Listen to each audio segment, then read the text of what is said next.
So it turns out Gregory McMichael uh, was illegally acting as an investigator for 8 years, uh, was uncertified due to lack of training. So that means all those cases he had any kind of involvement with or influence on will be dismissed or re-evaluated. So this just it just keeps getting deeper and deeper as to how corrupt these people were, and the fact that more than likely uh, uh, Arbery was doing nothing wrong. Even according to the owners that of the property Arbery entered that was under construction said nothing was stolen. And like, how many times have people went to a construction site just to see what was going on, out of curiosity, or maybe looking to pick up some waste that, that tends to form when construction is going on. Turning now to the investigation into the shooting death of Ahmaud Arbery, the News4Jax I-team is digging deeper into the background of one of the men charged with murder. Gregory McMichael is a retired investigator for the Brunswick District Attorney's Office. The I-team discovered for 8 years of his time as an investigator, he was not a certified law enforcement officer. Now the policy agency that accredits who suspended him is speaking exclusively with News4Jax I-team investigator Kelly Wiley about what this means. The executive director of Georgia Post says for 8 years of Greg McMichael's time here as chief investigator, he had as much authority to arrest someone as an average citizen. Multiple attorneys tell me the severity depends on how many cases he touched. How was he able to go stay as chief for 8 years without any kind of training or certification? It's like, how corrupt or inept are these people to allow this guy to stay in a position that he has with no certification? It's like, no, it would be like somebody who had no training to be a doctor becoming a chief medical surgeon. One of the men seen in the bed of a truck is a former investigator for the Brunswick District Attorney's Office. Gregory McMichael has been the chief investigator under DA Jackie Johnson for more than 20 years. Personnel records from 2014 show for at least 8 years, McMichael was acting as an investigator with no arrest powers due to a lack of training. So it seems like the DA that he was under for 20 years probably knew he had no certification and still allowed it to happen. She should get in trouble if she had any knowledge of it. The executive director of Georgia's Peace Officer Standards and Training Council, Mike Ayers, says it means he couldn't apply for orders of arrest warrants, search warrants, or conduct arrests under the color of the law. Essentially, that individual at that point in time has no more authority to exercise restraint or control over another individual than any other citizen would have. Attorney Gene Nichols says there are big implications for this revelation. So what I think we're going to see, if we haven't already seen it already, is all of these defendants who, if he was involved in their case, all are going to have the right to come back into court and say, wait a minute, I want my case looked at again because he was involved with it and he had no lawful authority to do what he was doing. A lot of it's going to depend upon how much involvement he had in each one of the cases. A letter in McMichael's personnel records state the office learned McMichael was behind on his training hours in April of 2014. The memo states he knew he was behind on hours, but recently discovered he had not had arrest powers since 2006. It had been 8 years.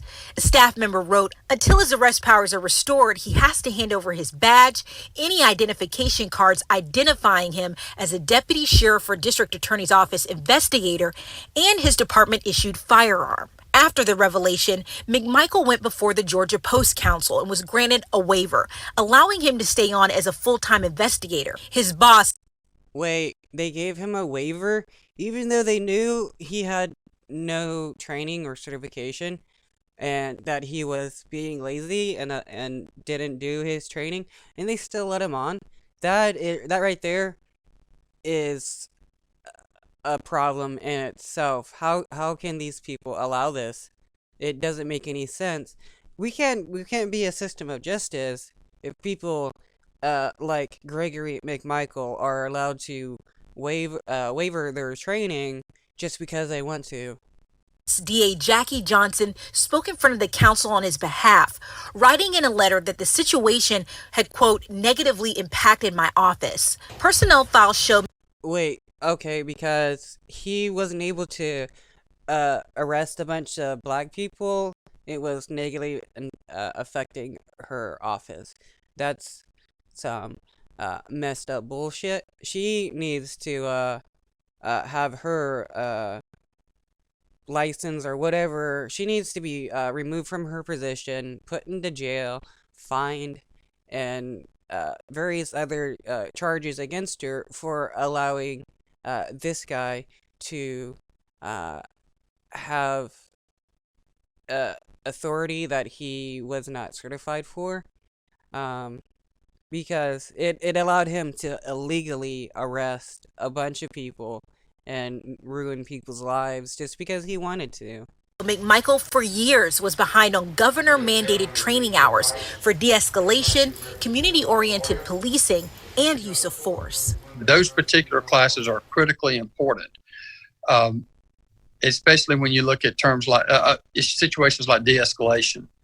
How do you keep a situation from getting out of hand, which is potentially what you're looking at specifically in this situation.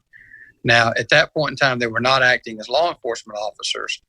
But had he been a law enforcement officer at that time, de-escalation training certainly speaks to that whole issue. Even if you had de-escalation training, I highly doubt that Gregory McMichael would have cared about de-escalating the situation, since he and his son brought weapons to the scene, which would cause an immediate escalation of the event. If there was any true caring, they would have not done what they did. Another interesting aspect to this is how it happened. Greg McMichael in his personnel file said that he had not known that he was without these arrest powers for this period of time. When we spoke to the executive director, he said at that period of time that we're talking about, it wasn't an uncommon issue. Agencies and officers themselves, they had the responsibility of keeping track of their training.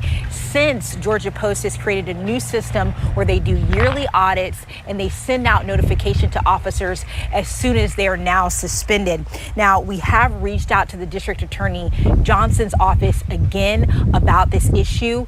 Specifically, we were wondering how many cases this could potentially impact. We have yet to hear back. Reporting in Brunswick, Kelly Wiley, Channel 4, the local station. All those cases that he had some kind of effect on, those people should get time served. If they end up going back to jail after appealing their case or whatever, any evidence that he had gathered should be inadmissible. And, I mean, basically, there's going to be a bunch of people walking free due to this piece of shit thinking he can still be a cop while not certified. All